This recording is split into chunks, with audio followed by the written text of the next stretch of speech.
நபி ஸல்லல்லாஹு அலைஹி வஸல்லம் செய்த உபதேசங்கள் என்ற தலைப்பில் சனா ஃபாத்திமா.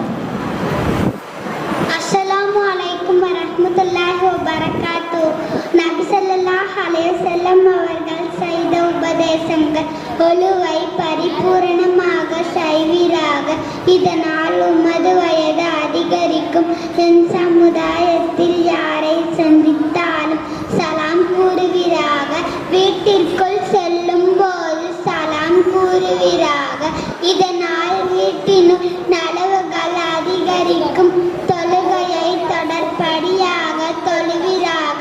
முன் சென்ற சில மனிதர்கள் அல்லாஹ்விடத்தில் உயர் பதவியை அடைந்தது இதன் காரணமாக தான் இருந்தது.